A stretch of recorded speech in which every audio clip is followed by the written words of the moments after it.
Nigel Farage wants to return to the political arena.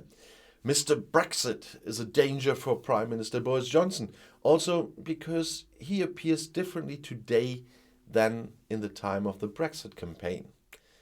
So now an old opponent of British Prime Minister Boris Johnson has returned to the political arena, Nigel Farage.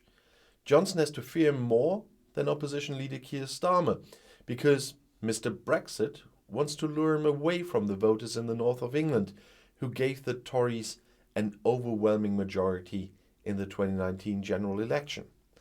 In the so-called Red Wall constituencies, which were once considered safe seats for Labour, Reform UK, which emerged from the Brexit party he founded, could do considerable damage to the Conservatives.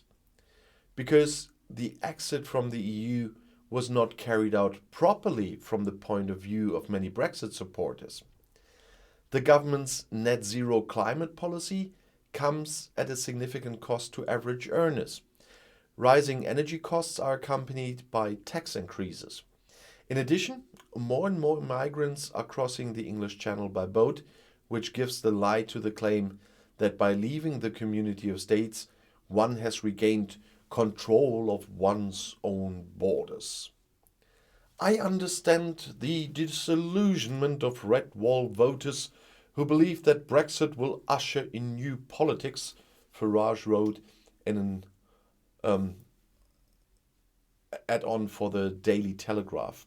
It didn't come to that. Instead, it's the same as always. A metropolitan Tory clique economy with no connection to the rest of the country. A revolt from the right is brewing and it poses a great threat to the Prime Minister, says the father of four who left the Conservative Party after the Maastricht Treaty was signed in 1992. Johnson's predecessors, David Cameron and Theresa May, paid in office for underestimating the so-called revolt from the right that Farage had invoked. It is not the first time that the former commodities trader from the City of London, who worked for Drexel Burnham Lambert among others, has become bored in his self-imposed retirement. After the EU referendum, he believed he had achieved his political goal and left the UK Independence Party UKIP, which veered towards the extreme right. Farage has become more statesman-like. He wears suits and no longer allows himself to be carried away by clownish acts.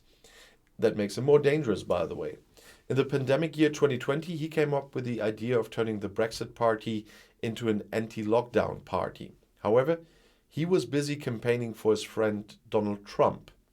Reform UK is run like a company by self-made millionaire Richard Tice. And I'm quite curious how that will continue. And I'll see you in my next video. Bis gleich.